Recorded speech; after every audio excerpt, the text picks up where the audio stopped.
Bon, ben, on va y aller. Il est 13h30. Moi, j'aime bien la ponctualité. Voilà. Allez, donc, écoutez, bonjour à toutes et à tous, et bienvenue dans cette petite conférence table ronde digitale de la filière collaboration et communication de Tech Ethic. Alors, juste en préambule, juste pour rappeler un petit peu ce qu'on fait, cette conférence s'inscrit dans ce que nous avons appelé les entretiens de Tech Ethic, qui ont pour vocation à sensibiliser le marché, hein, et les acteurs institutionnels également, sur l'importance d'avoir un numérique français fort et souverain, de façon à garantir une certaine indépendance et une souveraineté au pays, et au sein de l'Europe, bien évidemment. C'est important. Alors, ça passe évidemment par le fait de soutenir tous les acteurs du numérique, hein, tous les acteurs du numérique, et pas uniquement deux ou trois licornes bien visibles dont nos chers gouvernants se servent pour dire que tout va bien dans le meilleur des mondes. Ça implique surtout de consommer local, hein, car ce sont évidemment nos investissements numériques, plus que les aides de l'État qui financent les entreprises et créent les emplois et créent une vraie dynamique générale économique dans le pays. Donc c'était vraiment important. Donc c'est dans ce cadre-là que cette petite conférence s'inscrit.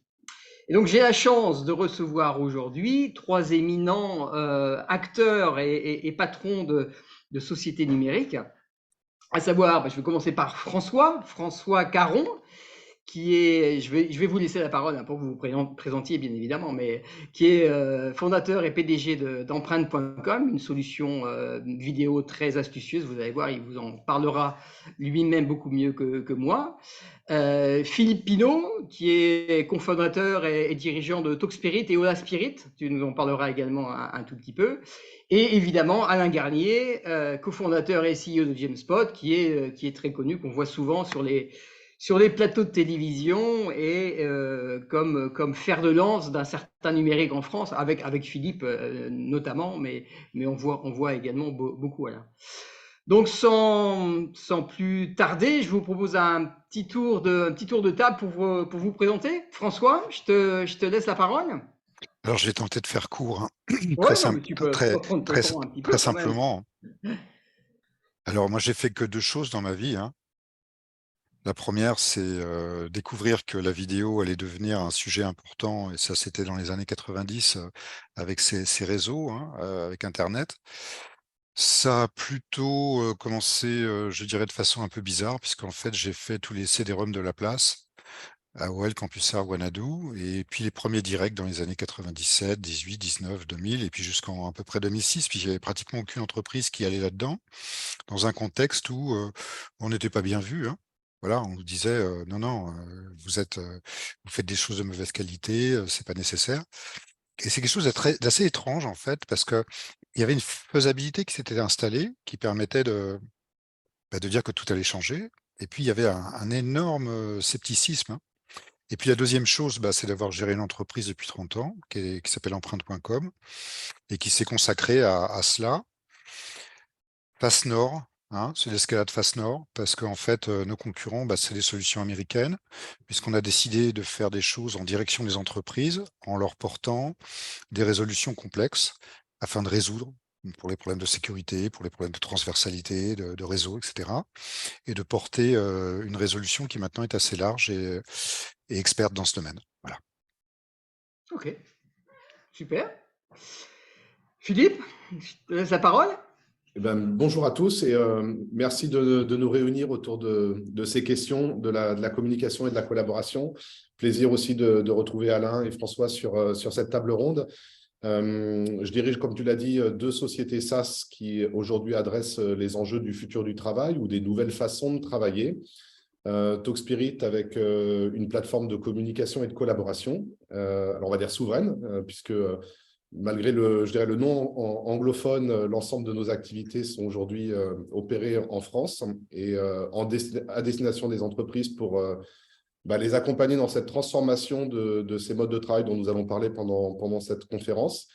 Et puis, Ola Spirit a une spécificité, c'est qu'elle adresse plus particulièrement la gouvernance des organisations et comment nous pouvons là aussi craquer un peu quelque part une limite des organisations traditionnelles dans cette idée de libérer le potentiel, permettre à des talents de mieux s'exprimer et le faire dans un contexte voilà, où je pense aussi ces nouvelles générations attendent de prendre plus de responsabilités, d'avoir plus d'impact dans un contexte d'entreprise qui donne davantage de sens aussi à ces actions.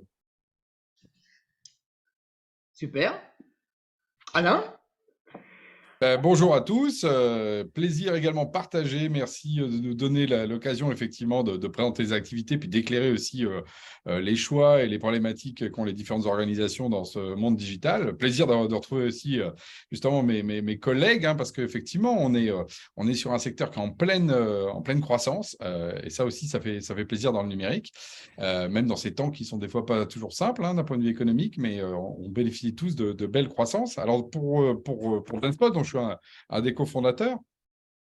Nous, notre problématique, c'était remettre l'humain au cœur des systèmes d'information, sachant que dans ces temps digitales, justement, la problématique, c'est comment est-ce qu'on fait aujourd'hui pour que les employés, les agents dans le cadre du secteur public, les clients également, puissent tout simplement être à l'aise dans un travail au quotidien et le plus facilité possible. Donc, nous, on amène pour les COMEX et les métiers en particulier, justement la capacité d'avoir une solution qui répond à leurs problèmes d'onboarding, leurs problèmes de process, leurs problèmes de gestion de projet, leurs problèmes qui a été, on va dire, à la fois accéléré par le digital, mais rendu des fois compliqué parce qu'on passe en hybride, justement. On n'a plus la petite réunion du lundi comme on faisait avant. Autour du café, c'est facile, c'est le manager de proximité. Voilà, et donc il faut créer des outils pour apporter des solutions à ça. Et donc, c'est ce qu'on fait. Alors, on a aujourd'hui 300 clients, 400 000 utilisateurs au quotidien. On l'a publié là, on a notre CP, communiqué de presse corporate annuel, on a dépassé les 4 millions d'ARR et donc de revenus récurrents sur 2022. On est à peu près 45 là. Et effectivement, comme d'ailleurs le disait aussi Philippe, opérer, et François également, je le sais, il l'avait dit, mais c'est le cas, opérer en France. Et donc avec cette logique aussi européenne de souveraineté, face à un modèle de GAFAM qu'on a peut-être un petit peu justement laissé un peu trop passer, qu'aujourd'hui, en fait, on en arrive peut-être aux limites, et on a envie peut-être d'autres choses. On a envie un peu justement dans notre économie moderne, d'avoir d'autres réponses. Et je pense qu'on est justement la relève. Voilà. Super, super. Donc, la thématique que je vous ai proposée aujourd'hui, c'était effectivement de faire un petit point sur ce qu'est aujourd'hui le travail hybride, et donc forcément collaboratif, à l'ère post-Covid. Et peut-être que avant de rentrer dans le vif du sujet, j'aimerais juste avoir votre sentiment, vos souvenirs du 17 mars 2020. Vous savez, le 16 au soir, notre cher président a fait une annonce. Il nous a dit « Ah, demain à midi, c'est terminé, vous restez chez vous, vous n'avez plus le droit de bouger. » Qu'est-ce qui s'est passé à vos standards, dans votre boîte mail, le 17 au matin? J'imagine que ça a dû être la panique pour certaines entreprises qui n'étaient pas franchement prêtes. D'autres l'étaient évidemment beaucoup plus.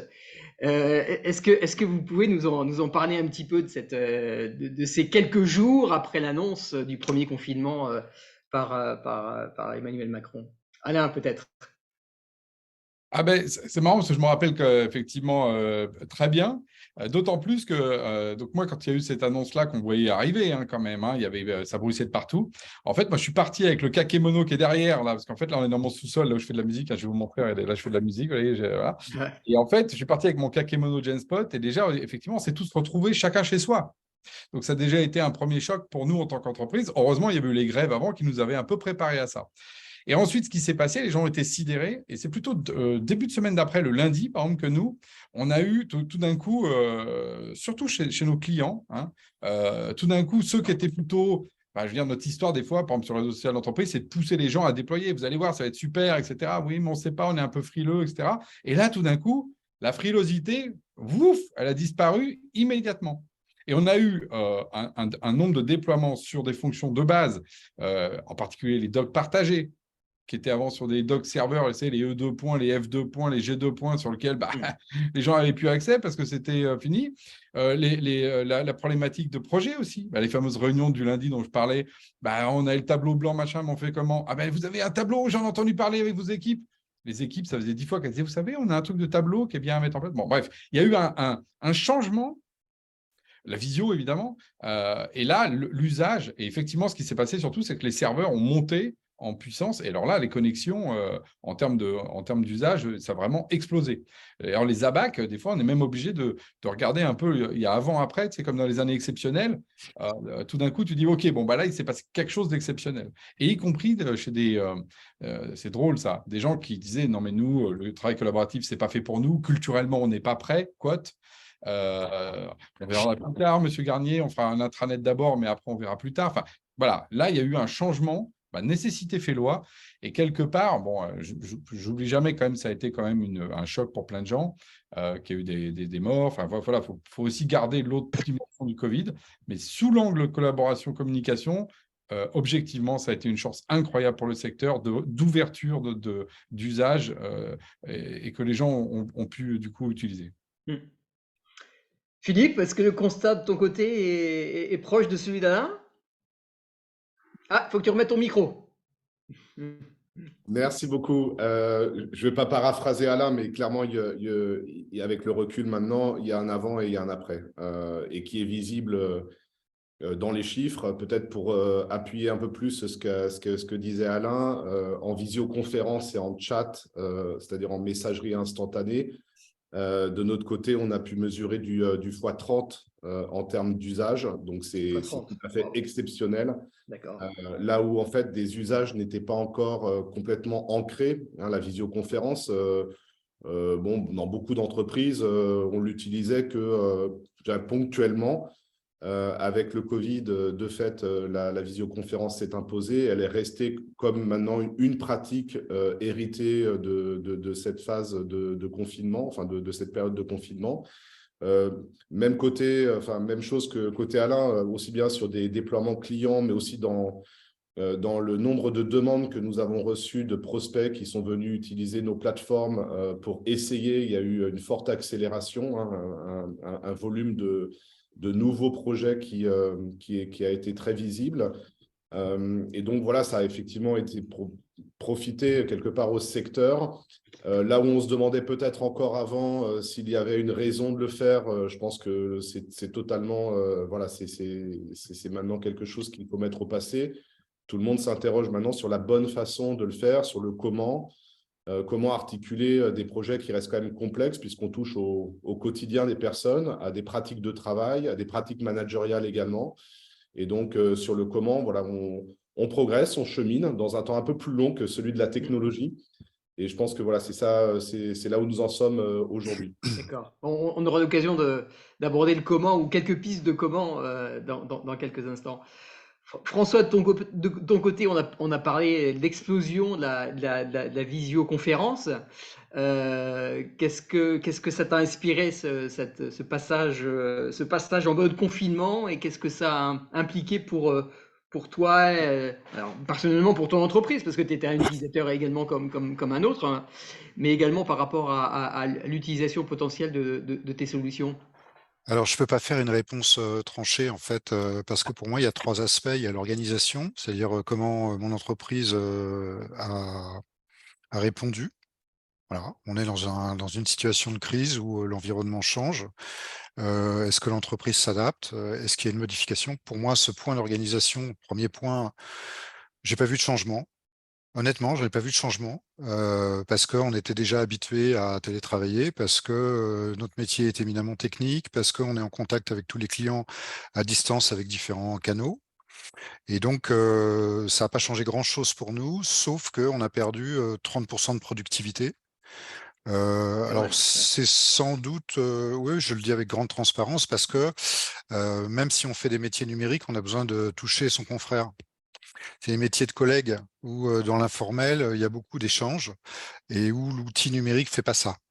L'outil numérique, il peut faire du transverse, il peut faire du ponctuel, il peut faire du général, il peut apporter plein de choses, mais il apporte pas la proximité. Dans la proximité, il y a l'informel, et l'informel, c'est important. Mhm.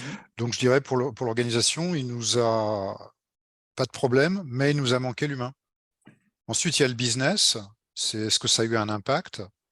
Alors, oui, il y a eu un impact, mais encore une fois, comme on a des solutions qui sont déjà adaptées à des montées en charge, on a constaté la flagrance de la montée en charge un petit peu après.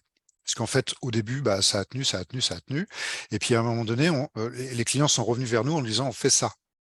Et effectivement, on a vu des clients qui avaient multiplié pratiquement par 7 leur taux d'activité sur nos outils. Bon, voilà, ça veut dire aussi que l'organisation qu'on leur fournit, elle est propre et qu'elle est conforme. Et puis on a eu, mais c'est quelques mois après, des demandes d'organisations qui nous disaient, bah, nous, on veut faire ça. Effectivement, là, c'est de nouveaux clients entrants avec des montées en gamme sur les résolutions, avec des choses plus complexes. Mettre 10 000 personnes en instantané, on sait faire, mais qui font du chat avec un prompteur, avec une régie et que ça tienne la charge et que ce soit en double chaîne de diffusion et en bonne tolérance, etc. Ça fait partie de notre quotidien, mais quand on vous demande de le déployer en 10 jours, bah, voilà, c'est une contrainte. Mhm. Après, le troisième point, premier point, l'organisation, deuxième point, le business, troisième point, l'humain. Je reviens à ce fameux informel. Alors sur l'humain, par contre, moi je dois dire en tant que chef d'entreprise que j'ai dégusté. Voilà. Parce que il y a eu un effet up and down, c'est-à-dire un effet youpi, on est au cœur de la problématique, on est une équipe performante, on y va, etc. Mais j'ai aussi vu, à titre RH, parce que c'est un peu le boulot du chef d'entreprise, des gens qui souffraient et qui ont souffert de stigmates que je dirais être de nature de peur, qui étaient vraiment effrayés, qui avaient une problématique dans leur activité personnelle, voilà, et qui D'accord, rejoint le professionnel. d'accord. Et là, on a un boulot à jouer, mais là, encore une fois, l'humain est important. Mhm.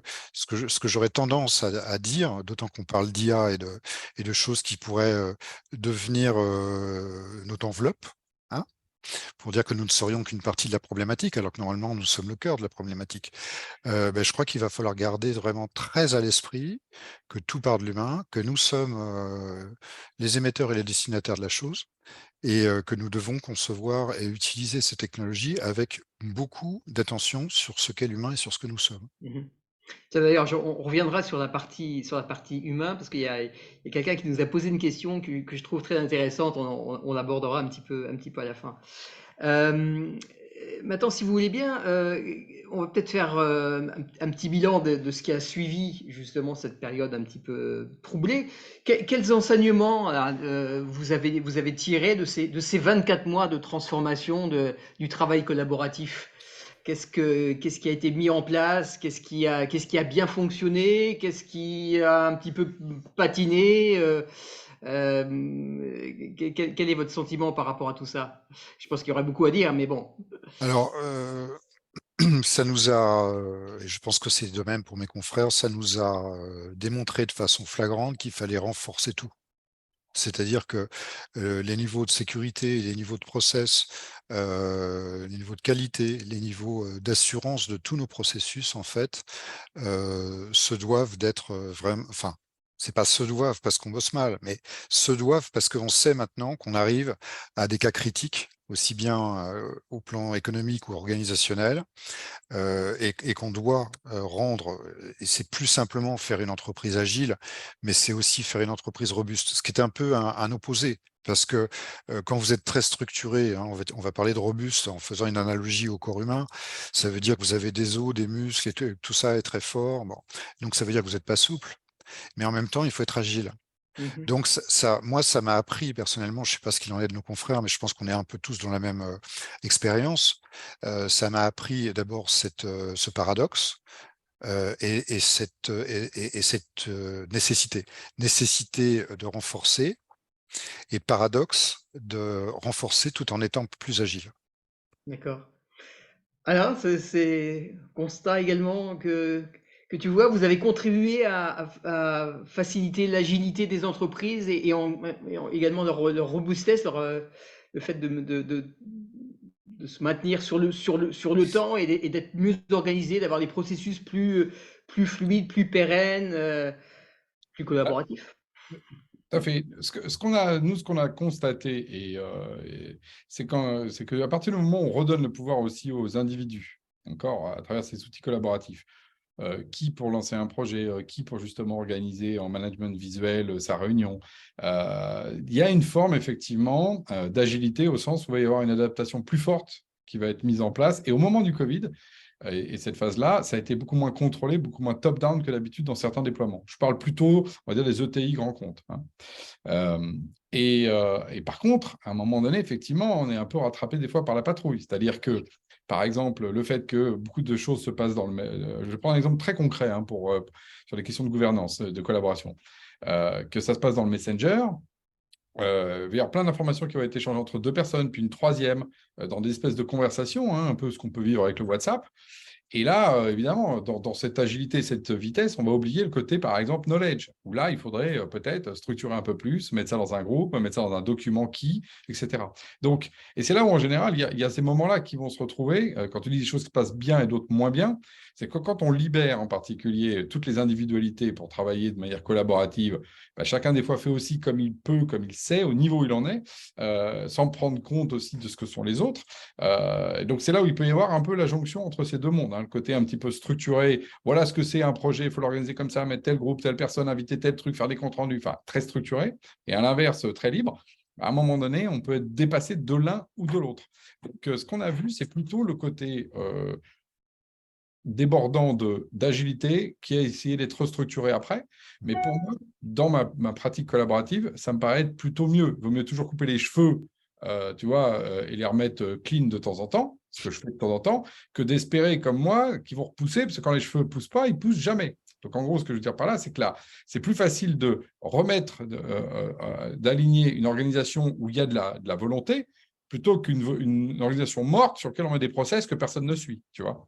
Donc, pour moi, on était plutôt dans une phase positive et ça a été jusqu'à faire des adaptations pour certains clients de leur gouvernance, etc. Ça a changé des lignes et plutôt vers le mieux. Et ça a aussi ouvert, et ça, je voudrais finir là-dessus, sur le fait qu'il y avait, tout à l'heure, je m'inscris tout à fait dans ce que disait Philippe quand il disait la question, c'est plus de savoir s'il faut y aller, mais c'est comment. Là-dessus, je suis complètement d'accord avec lui. Et dans ce comment, il y avait beaucoup qui étaient aussi en mode comment une bonne suite bureautique de base, ça suffit. Vous avez le mail et on vous a mis la visio. Je ne vais pas donner le nom de marque, mais on voit bien de quoi on parle. Ça va, c'est bon. Non, c'est pas bon. Non, ça va pas. Parce que les autres outils et l'intégration n'est pas forcément bien faite. Parce que ce n'est pas avec des documents bureautiques et des mails comme avant, suite à une visio, qu'on règle le problème, par exemple, qu'a posé François, de DRH, d'onboarding. Le onboarding ne se fait pas avec un mail et avec un Excel et un Teams. Voilà, pour dire les choses clairement. Donc, il y a des gens qui ont dépassé ça et ça ne peut que ouvrir justement au fait de vraiment régler les problèmes avec des nouvelles solutions et non pas avec des vieux outils. On ne règle pas des nouvelles solutions avec des vieux outils. Ou alors, on perd la guerre. Donc, c'est aussi ce qui est en train de se passer aujourd'hui et ce qui est plutôt, pour le coup, moi, je trouve très intéressant. C'est pour ça que les COMEX regardent aussi de notre côté aujourd'hui parce qu'ils savent qu'on leur apporte autre chose que, encore une fois, les outils d'hier. Ouais. Philippe, de ton côté, tu as vu des déploiements, entre guillemets, dans l'urgence, un petit peu Oui, tout à fait. Donc, je peux citer un de nos clients, par exemple, l'entreprise Amicio, c'est de ses 500 collaborateurs, là où avant, nos déploiements peut-être prenaient jusqu'à 6 mois avec des premières phases de pilote élargi, puis préparation, lancement, ouverture à tous. Voilà, dans un contexte qu'a rappelé Alain, avec beaucoup de frilosité, et on y va par petites touches. Bien, c'est un déploiement typiquement qu'on a pu faire à l'échelle en 3 mois. Donc, les projets ont été accélérés. Pour reprendre ta question initiale sur ce qui a changé, peut-être dresser un bilan et compléter voilà, Alain et François. Je pense que ce qui est notable, c'est qu'on a démontré que le travail hybride est possible. Ce qui était encore beaucoup avant Covid.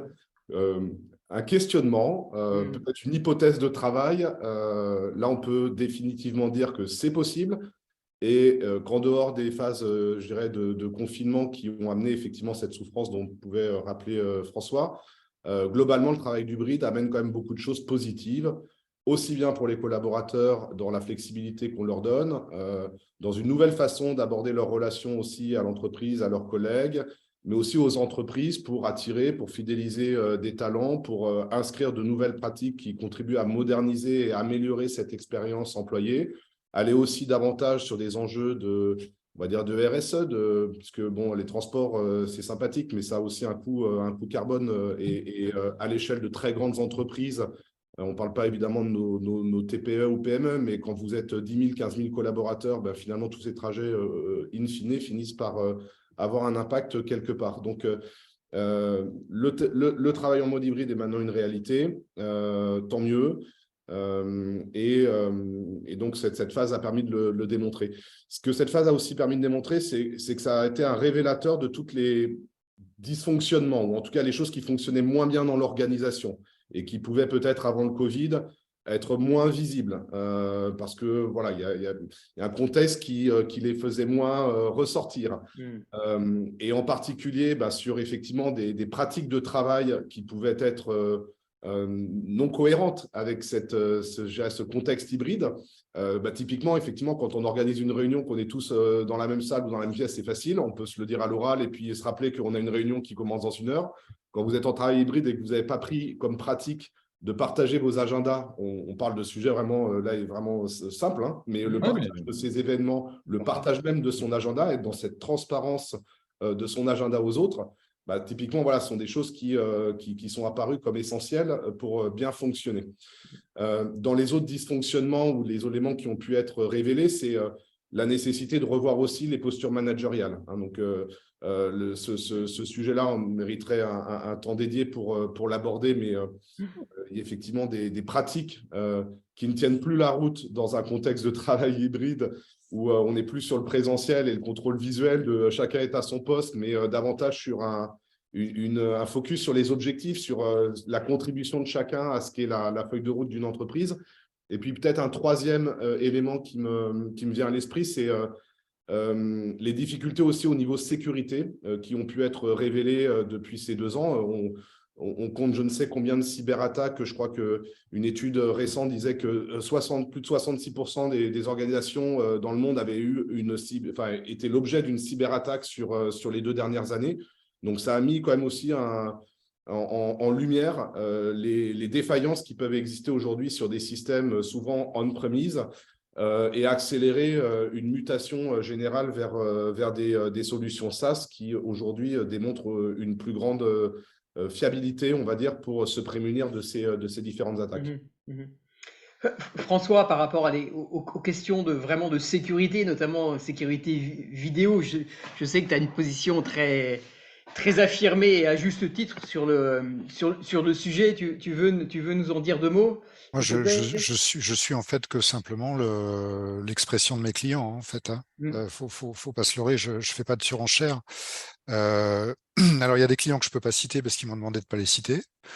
Certains d'entre eux, comme le disait Philippe à l'instant, il y a dans la vie du on-premise et du SaaS, requièrent d'avoir les deux, puisque certains contenus ne peuvent pas être physiquement en dehors de leur enceinte.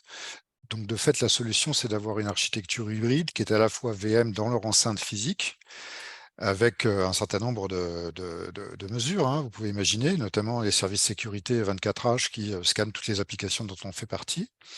Et puis, des applications SaaS, et les deux, en plus, étant liées, alors je ne vais pas dévoiler plus, doivent respecter une certaine synchronicité et une certaine unicité. Donc oui, hein, la sécurité, évidemment, mais la sécurité, encore une fois, c'est une expression du cahier de charge de nos clients et du besoin de nos clients. Mais de toute façon, je dirais que n'importe quel client, qu'il soit SaaS ou VM, il a besoin de faire que ce qu'il nous confie soit bien fait et basiquement, c'est-à-dire le plus robuste possible. Après, si tu veux, dans ce contexte de nouveaux usages, nouveaux contextes, hein, parce qu'il y a un nouveau contexte flagrant qui est arrivé, il y a de nouveaux usages qui se sont révélés, mais sur lesquels des acteurs comme JustSpot, comme Philippe, pardon, ça me reviendra. Voilà, sont présents. On a aussi quelque chose un troisième effet qui se coule, hein, qui est arrivé, c'est que ça a donné lieu à des nouvelles expériences. Et de là naissent des effets pervers. On savait déjà que 30% du temps de travail, c'était de consommer de l'audiovisuel pour les cadres. On sait déjà maintenant, parce qu'on a quelques mois quelques années de recul, que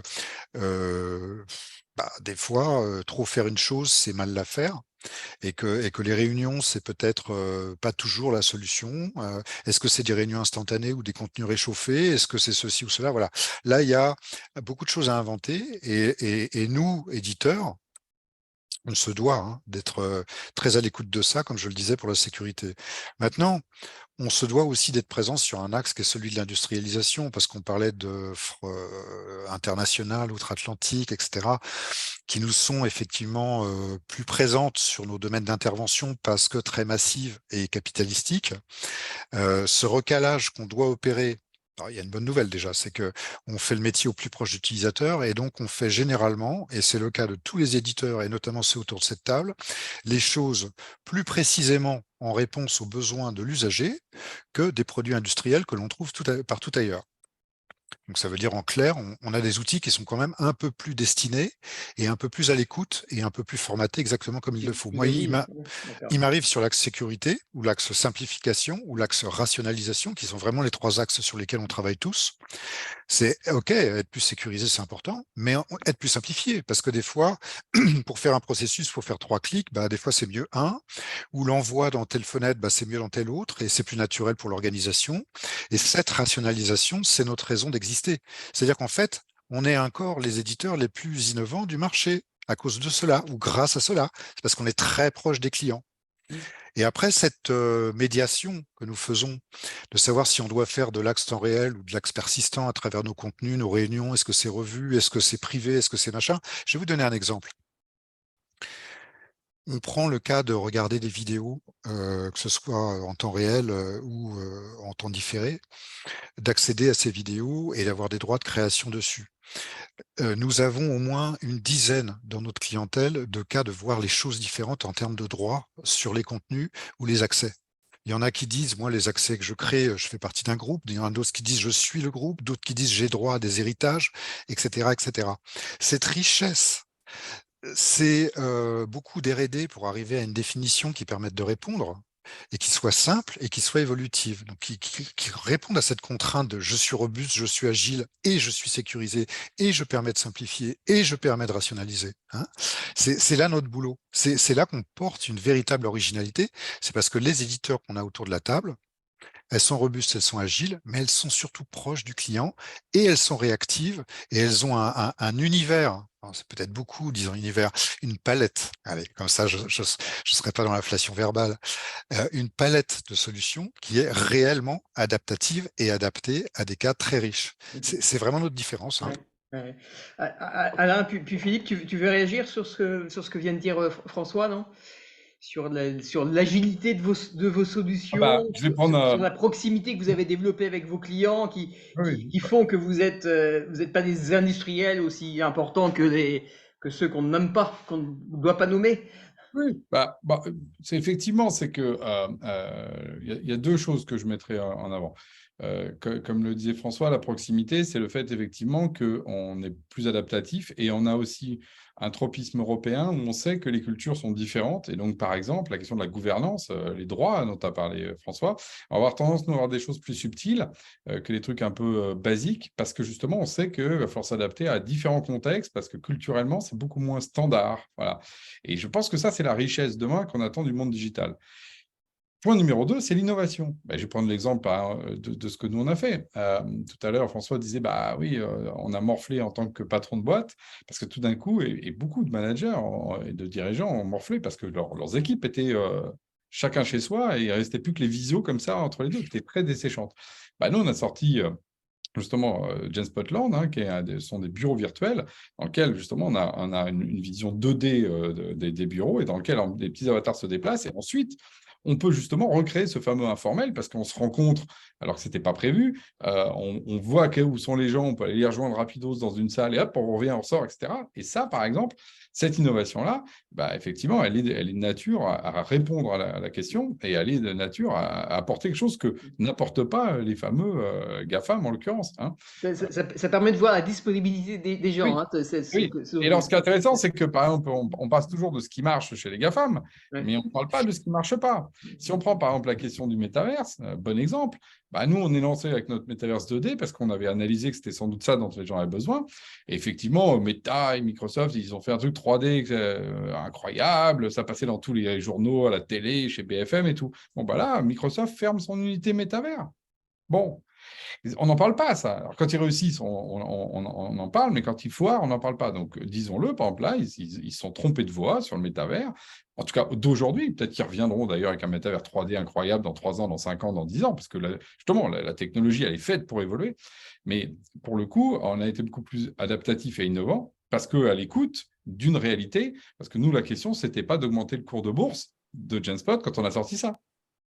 Alors que quand Meta sort ça, c'était pour se sortir la tête de l'eau parce qu'on disait le réseau social tel qu'il l'a pratiqué est mort, il faut qu'il trouve une autre voie, c'est ce que disaient les analystes, et il a sorti son métavers pour augmenter son cours de bourse. Donc il faut voir que là les intérêts, pour revenir à un truc très central, les intérêts des boîtes, en particulier européennes, sont beaucoup plus alignés avec leurs clients. Donc nous, nos clients, tous les clients de ceux de Philippe, ceux de François, les miens, que, effectivement, en particulier, les gens que je viens de citer. Et ça change tout. Ça change tout parce qu'effectivement, en général, on a une meilleure réponse à ce que sont leurs problématiques. Voilà. Et le seul point sur lequel, par contre, on a moins de capacité qu'eux, c'est le channel. On est moins distribué qu'eux parce qu'aujourd'hui, c'est pratiquement, par exemple, les ESN, les boîtes de services, distribuent majoritairement les outils américains et non pas les outils européens. Mais ça ne demande qu'à changer parce que justement, ce qui est en train de se passer, c'est comme on augmente en chiffre d'affaires, les ESN, un jour, viendront nous distribuer parce qu'on va être juste les outils préférés. Voilà, c'est une question d'évolution. Des fois, on trouve que ça ne va pas assez vite, mais moi, je trouve que déjà, les croissances qu'on a nous amènent à être plutôt optimistes. Donc oui, on répond mieux, de manière plus innovante à nos clients aujourd'hui, factuellement. L'exemple du métavers, pour Genspot, est très clair. Philippe, de ton côté en fait, ce que je voulais peut-être partager, donc oui, effectivement, on est plus agile. Il y a aussi cette question de la proximité dans l'accompagnement, je pense, qui nous distingue aussi. Alors, c'est certainement lié à notre taille, puisque n'étant pas ou peu distribué par ces channels dont parlait Alain, on a la chance de pouvoir être au cœur en fait des déploiements. Vous commencez à être visible auprès de ces channels, ils viennent vous taper sur l'épaule de plus en plus maintenant. Ouais. Je pense qu'on a tous des déploiements de projets à différents endroits, mais je ne pense pas que nous ne sommes pas, en tout cas pour ce qui nous concerne, intégrés dans une stratégie de BU qui nous positionne de la même manière qu'un des grands acteurs des marchés américains. Donc les approches restent encore assez opportunistes. C'est plus par opportunité, d'accord. Souvent d'ailleurs en réponse à une demande client, notamment sur des questions de souveraineté, de sécurité, de proximité, d'adaptabilité sur tel ou tel élément, enfin de personnalisation, on va dire. Et donc là, effectivement, ces ESN qui sont aussi, voilà, qui ont ces clients-là, recherchent la solution qui fait qui a le meilleur fit. Mais je pense, je voulais souligner cet accompagnement, je pense, qui aussi nous caractérise dans la proximité de nos équipes et celle qui déploie chez nos clients ces projets de transformation, qui me semble être aussi un élément important de la réussite de ces projets, parce qu'on est sur des changements de pratique, on est sur des changements d'habitude, de travail. C'est quand même ça. Si on s'arrête, je dirais, aux fonctionnalités, utiliser un chat, une réunion, etc., c'est à la portée de tous. Inscrire ces nouveaux modes de travail dans le quotidien des utilisateurs qui sont aujourd'hui encore très majoritairement, quand même globalement, dans une approche mail. Ce sont des projets qui sont longs, qui sont complexes, qui nécessitent ces phases en fait, de transition. Et je pense qu'aujourd'hui, ce qui nous distingue, c'est notre capacité à créer des parcours et à accompagner sur ces parcours de façon intéressante. Tout à fait. Ok, super. Juste, on parle de travail hybride aujourd'hui, qui est évidemment très largement répandu. Est-ce que le fait que les entreprises poussent à un retour plus important en entreprise qu'à la maison, avec un 3/5e, 2/5e, est-ce que ça change la donne par rapport à ce qui a été mis en place? Est-ce qu'il y a des choses à faire évoluer justement pour y répondre? Qu'est-ce que vous en pensez? Je pense que ça évolue, hein. C'est-à-dire qu'on vient à un réalignement. C'est-à-dire qu'il y a eu besoin d'un équipement pour une réponse à une problématique qui a surgi d'un coup. Ça a permis de fiabiliser et d'ouvrir beaucoup de fonctionnalités dans les plateformes de mes confrères. Voilà, ça me paraît assez évident. Ça a fait beaucoup de croissance en termes de consommation, en termes de chiffre d'affaires, en termes d'expansion sur les réseaux de vente, etc. Ça nous a permis, à nous tous, de s'ouvrir des centrales d'achat, etc. À des ESN, c'est un autre sujet, parce que je pense qu'on est peut-être encore considéré, en tout cas pour la technologie vidéo que je représente, assez transverse. Et finalement, oui, on peut faire avec 2-3 pièces du marché, etc. Alors que c'est beaucoup plus complexe que ça. Dès qu'on veut traiter le dossier un peu, je dirais, globalement, parce que voilà, on a cette nécessité. Mais on est aujourd'hui, après ce réalignement, à devoir concilier la carpe et le lapin, c'est-à-dire qu'on doit à la fois faire du présentiel, du distanciel et du différentiel, c'est-à-dire arriver à trouver la bonne solution adaptée à l'entreprise, avec la techno qui va évoluer, avec les technos qui vont s'y rajouter, dans un contexte qui se renforce en sécurité, etc. Donc on est plutôt dans du très positif en termes d'expérience, hein. Je peux peut-être rebondir parce que moi j'ai fait des petites simulations, parce que j'aime bien de temps en temps mettre un peu de maths derrière nos histoires. En fait, à partir du moment où tu as encore à peu près au moins 2 à 3 jours de télétravail potentiel par semaine et non totalement contraint, c'est-à-dire c'est pas mardi, mercredi, jeudi, de toute façon, tu as un truc asynchrone qui se met en place, parce que la probabilité pour qu'il y en ait un qui soit là le lundi, mardi, alors qu'il n'est pas là le mercredi, et que la réunion a lieu le jeudi, tous les jeudis, la probabilité de toute façon qu'il y ait au moins un, deux, sur une équipe de 10 ou 3, voire la moitié de l'équipe, qui ne peut pas être en même temps, fait que toute l'idée de dire, bon, on va faire de l'hybride, mais on va synchroniser dans notre hybridation, ça ne marche pas. Ce qui veut dire qu'en fait, à moins d'être à zéro, d'ailleurs, c'est intéressant, c'est ce qu'on voit d'ailleurs arriver dans des boîtes, on va dire un petit peu comme ça, qui disent fini le télétravail, tout le monde au bureau. Parce que là, oui, si tout le monde revient au bureau, tu règles le problème de l'hybridation, on est d'accord, by design. Ouais. Mais si tu ne passes pas là-dedans, tu es quasiment obligé de toute façon d'être en hybridation et en asynchrone. Ce qui fait que c'est vraiment cranté. Ce n'est pas aussi flagrant qu'en remote, mais tu te doubles les problèmes, parce que tu as le fait d'être chacun à un endroit, mais tu as aussi les managers qui pensent que parce que tu as une partie qui va revenir, ça va le faire. Ben non, ça ne va pas le faire comme avant. Il faut trouver des nouvelles façons de travailler. Et c'est Non, mais là où les nouvelles façons de travailler sont dans nos outils. Et ça, c'est mathématique. C'est pas, et je le vois bien. Moi, j'ai eu un ou deux managers qui commençaient à me dire, mais si, il suffit que je trouve, ils vont venir le jeudi après-midi, puis pas. Ok, bah vas-y, trouve ton modèle, vas-y. Et en fait, ils ne le trouvent jamais, parce que ce n'est pas possible. À moins, encore une fois, d'obliger les gens à revenir. Donc, la situation, je pense qu'elle est structurelle, et que la façon de répondre, c'est de dire, en gros, et moi je le dis comme ça, on est dans le New Digital Age, on est le digital first. Voilà. Tant qu'un manager ou un dirigeant n'a pas compris ça, il continuera à lutter face à des problèmes d'organisation dans son entreprise, structurellement. Le jour où il a compris ça, par contre, là, il bascule et il se dit, OK, finalement, mes locaux sont une expression de mon organisation qui est digitale, et dans lequel je veux utiliser, par contre, la force des locaux, du présentiel, pour l'informel, pour le côté team building, pour un certain nombre de choses. Mais j'arrête de penser mon organisation par le physique, je le pense par le digital. Ça, c'est vraiment quelque chose qui nous propulse encore dans une autre dimension et qui explique aussi pourquoi, là, tu vois, tous les trois, on est autant à parler directement, indirectement de l'humain, du management, du RH. Parce que c'est des questions d'organisation maintenant, de nouvelles formes d'organisation dans les entreprises qu'il faut mettre en place à travers cette vision digitale. Donc, Digital First, c'est aussi ta vision, Philippe? Digital first, en tout cas, peut-être experience first, de nouvelles expériences pour rebondir sur le témoignage d'Alain, de nouvelles expériences employées qui intègrent effectivement toute cette diversité de situations, de travail, et donc qui challenge aujourd'hui beaucoup les organisations dans effectivement le design, le design de leur organisation, c'est-à-dire au niveau de leur hiérarchie, de leur organisation. Alors, on a...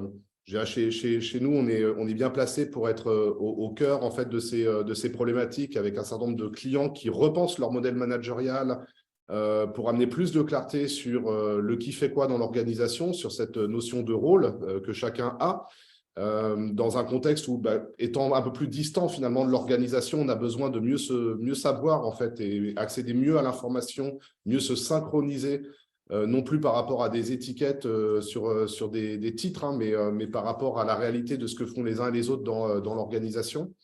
Des expériences aussi qui nécessitent de revoir d'une manière générale l'accès à ces informations. Aujourd'hui, je pense que ce qu'a révélé le Covid, c'est le besoin en fait de faire circuler cette information dans de meilleures conditions. Je ne parle pas évidemment que de la visio, mais les connaissances, les savoirs, les pratiques, de mieux les structurer pour les rendre plus accessibles. C'est plus partagé, il y a plus de transparence De plus en plus, de fait, on va vers de plus en plus de transparence parce que les organisations ont de toute façon compris que l'information, c'est un peu le carburant de l'intelligence collective. Si vous n'avez pas accès à l'information, vous avez nécessairement besoin de quelqu'un qui vous donne la direction. Et on va globalement vers des organisations de plus en plus distribuées, hein, même lorsqu'elles sont en présentiel. Presque toutes les organisations aujourd'hui sur du multisite. Donc, ça ramène aussi la question de travailler de façon cohérente avec des collaborateurs qui peuvent être à différents endroits ou en mobilité tout simplement. Et l'accès à l'information est évidemment essentiel. Voilà.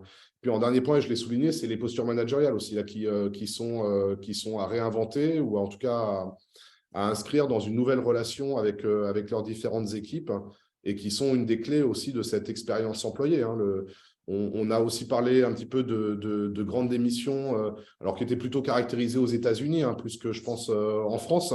Mais il y a eu effectivement il y a des situations managériales qui sont plus tenables aujourd'hui. Ce n'est pas tant que les gens ont envie d'aller voir ailleurs, c'est qu'il y a des modes de travail, des expériences collaborateurs qui sont plus, je dirais, adaptées aujourd'hui dans ces nouveaux codes du travail et sur lesquels je pense qu'il y a encore un peu de travail à faire. François, tu pourrais peut-être nous parler de la vidéo, de l'appropriation de la vidéo justement au travail, dans des relations collaboratives pour manager ses équipes, peut-être pour vendre, pour déployer des projets, etc. On voit des choses qui changent radicalement, hein, sur cet axe. Et je voulais rebondir parce que vous m'avez vu tressailler tout à l'heure, très sauter. La vision de Talk Spirit ou de James Spot, c'est la même. Elle n'est pas traduite pareil. Sans doute que l'approche client ou l'expérience client, je ne sais pas comment il faut dire, est très complémentaire et ça donne vraiment toute la richesse d'une table ronde. J'ai entendu digital first d'un côté, experience first de l'autre. Moi, j'ai envie de faire un triumvirat et de dire organisation first. En fait, on a tous raison et tort à la fois. C'est-à-dire que j'aurais envie de le dire simplement. C'est comme si on vous disait aujourd'hui, voilà, on va faire une entreprise où tout le monde va écrire à la main, il n'y aura pas d'ordinateur. Ah, je laisse un blanc exprès, hein, évidemment, on entend les mouches là, et puis les mouches rigolent. Eh ben non, il y a des outils, ils sont là, c'est ceux de notre temps, puis il y en aura d'autres demain. Et en fait, les outils dont on parle, que ce soit les plateformes, réseau social d'entreprise, les outils de team working, on va dire ça comme ça, c'est très vilain, hein, de travailler en groupe, de travailler en commun. Et la vidéo, tout ça, ça participe d'un monde qui a de nouveaux outils pour aller vers de nouveaux horizons. Bon. Il n'en reste pas moins qu'on a dit tous les trois, ça doit être local, ça doit être adapté, ça doit être expert, ça doit être sécurisé. Bon. Et puis quand on a dit ça, on a fait le basique. Le basique, c'est qu'au final, le client, dans son expérience, il y a des choses qui vont marcher, d'autres pas. Ça ne va pas toujours être commun d'une entreprise à l'autre. Et nous, on s'aperçoit sur l'usage vidéo qu'il y a en fait, il y a des mondes. Il y a le monde de la conférence, le monde de la réunion, c'est pas les mêmes mondes. Là, on fait une réunion, elle est également diffusée à l'extérieur. Bon, mais ce qu'on fait à l'extérieur, c'est pas dans un domaine conférence, même si c'est une conférence, on va le dire comme ça.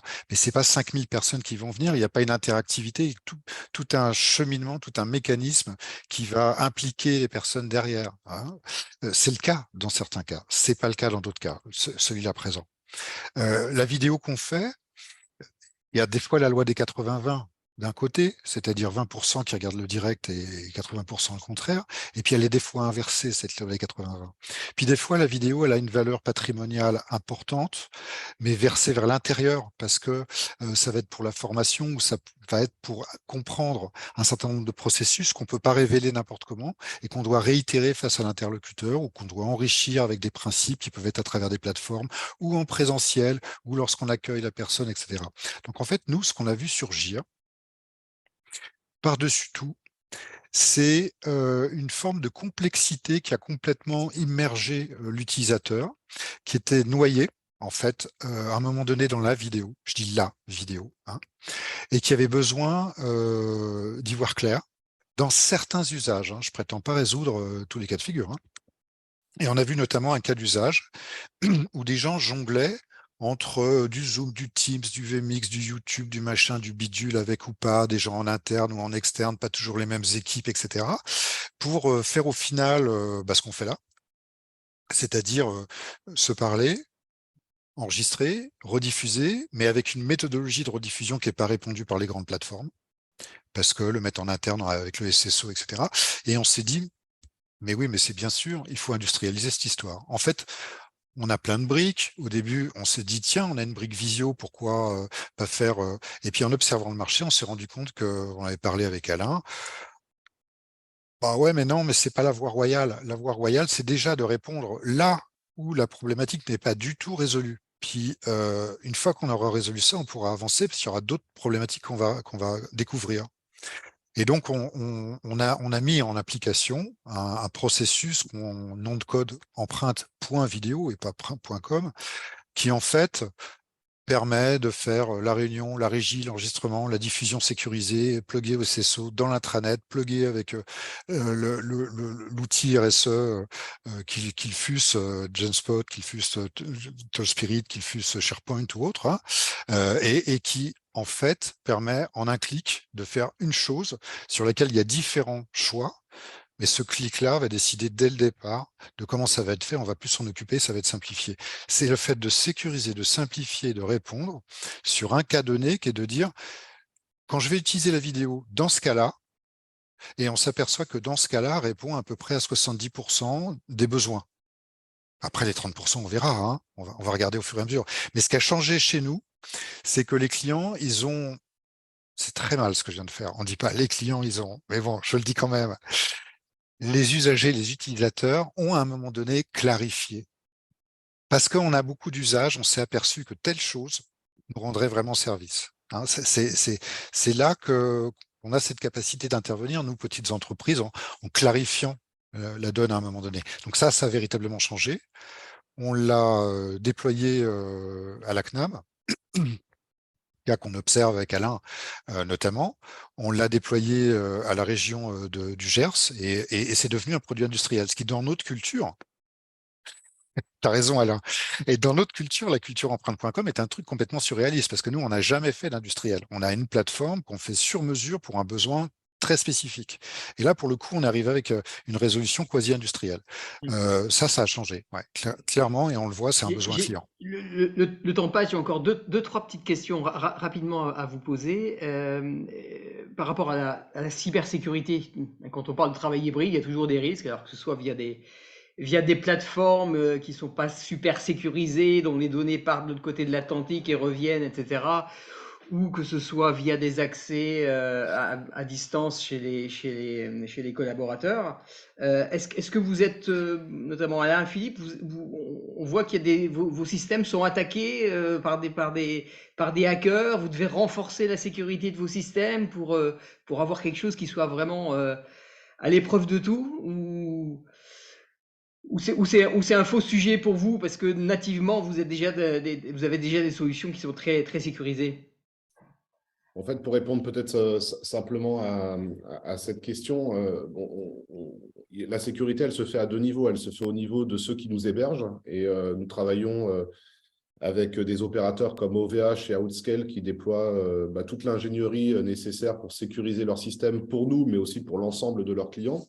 Et puis, la sécurité que nous apportons nous-mêmes au niveau de nos solutions logicielles. Derrière ces pare-feux de l'hébergement qui amène une deuxième couche quelque part. Et donc, là où nous amenons aujourd'hui certainement plus de sécurité que je dirais la plupart des organisations qui hébergent encore en interne leur système, c'est que vous avez le meilleur des équipes en hébergement et des équipes dont c'est le métier au quotidien d'amener de la sécurité dans ces systèmes qui est réuni pour amener cette sécurité au global aux organisations. Ce qui nous rend, je ne vais pas dire invulnérable parce qu'il n'y a jamais de risque zéro, mais en tout cas bien meilleur que, je dirais, la moyenne du marché, quoi, compte tenu des chiffres que je présentais tout à l'heure sur les attaques en cybersécurité. Thierry, J'avais coupé ma vidéo. Non, je te posais la question à Alain. J'ai l'impression que vous avez les deux mêmes hébergeurs, OVH et Outscale. Est-ce que je me trompe? non, tu ne te trompes pas, on a aussi Scaleway, nous, tu vois, parce qu'on est multi-cloud d'accord. sur les trois. Et je plus sois ce qu'a dit Philippe, qui était très clair sur la question de sécurité. C'est effectivement la sécurité, c'est aussi à un moment donné une affaire de spécialistes, comme dans la vraie vie. Les policiers sont des gens spécialisés dans la sécurité.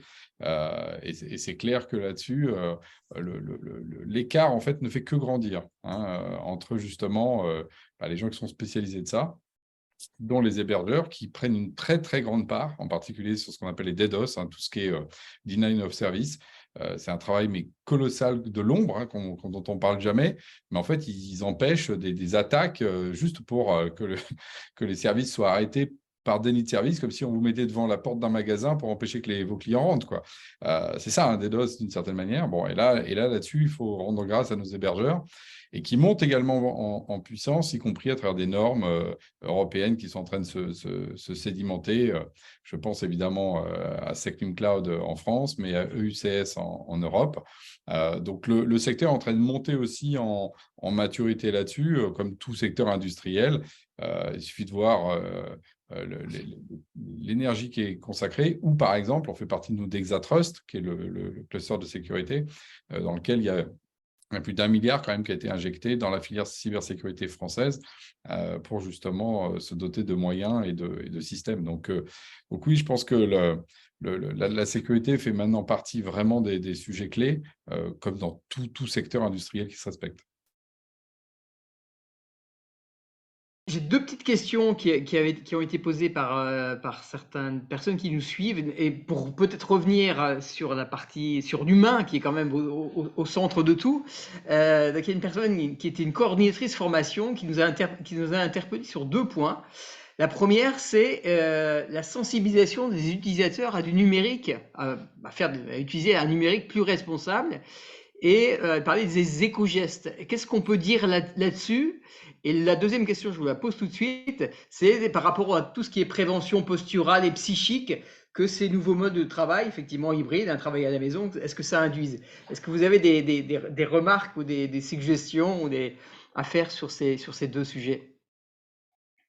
Moi, je peux parler un petit peu d'écologie, parce que la vidéo, ça consomme beaucoup. Je voulais juste faire une parenthèse sur la sécurité.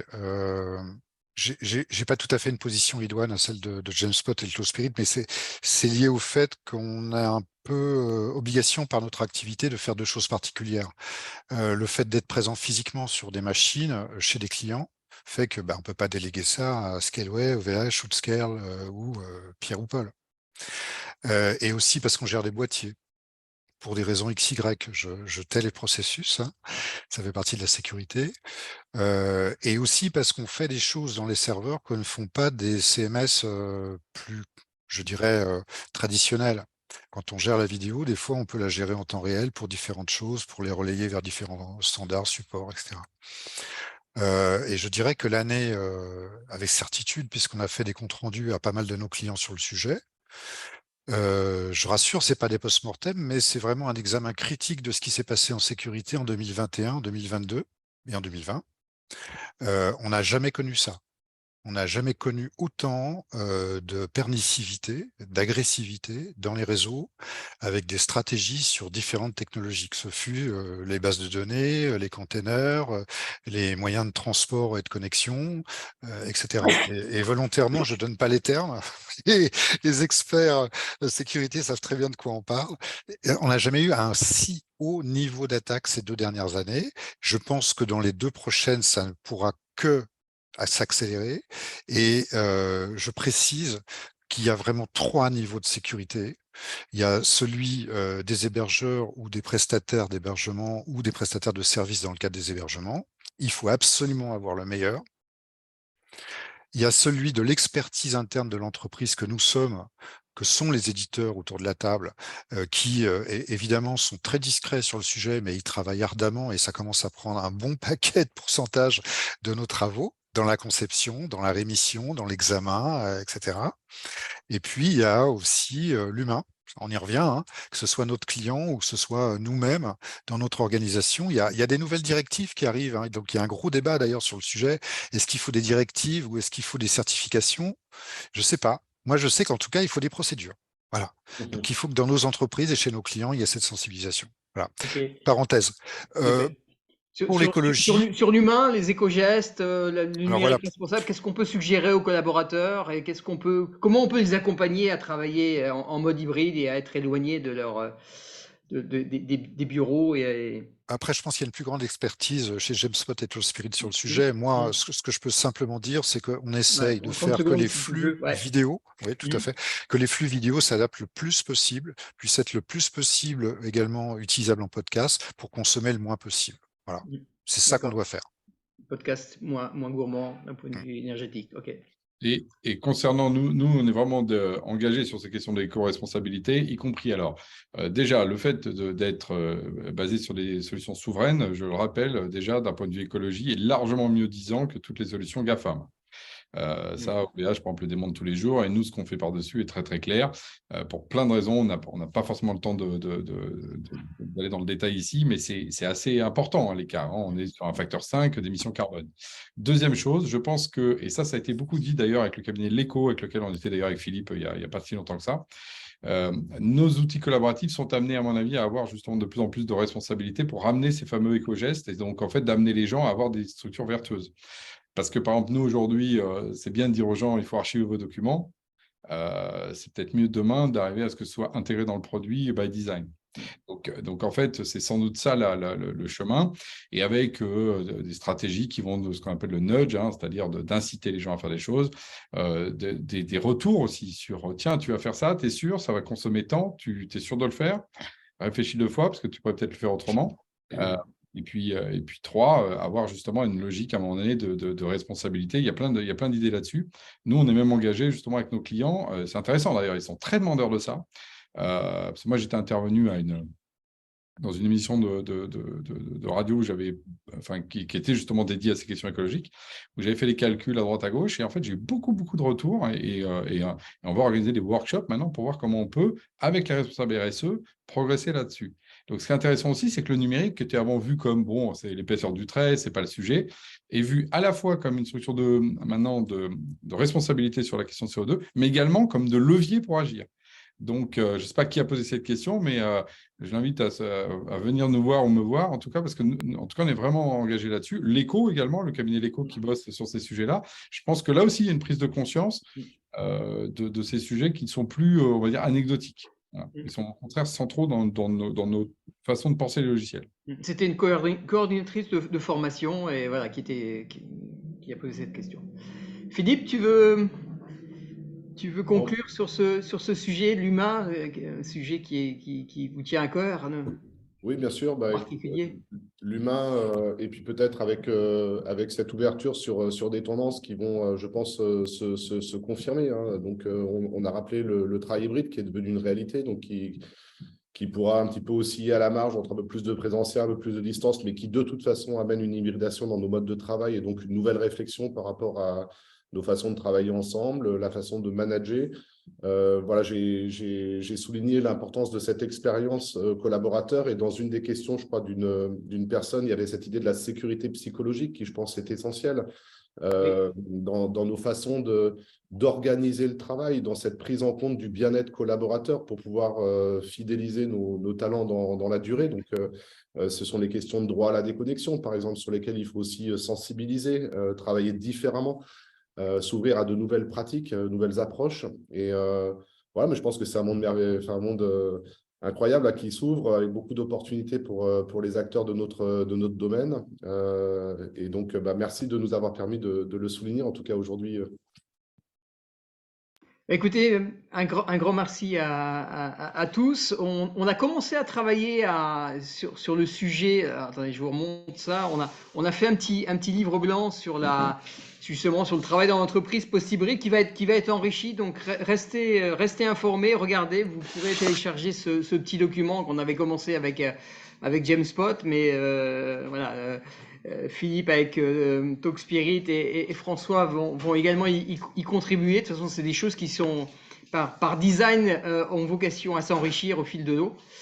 En tout cas, merci à toutes et tous pour votre participation. Et donc, vous allez pouvoir revoir tout ça en live, chapitré, etc., de façon à le consommer plus rapidement et peut-être à consommer un petit peu moins d'énergie si vous avez besoin de 5 minutes et pas 1 heure de visionnage, indépendamment du temps que ça peut vous prendre. Encore merci à vous tous et bonne Merci. fin de journée. Merci. Au revoir. Au revoir. Merci.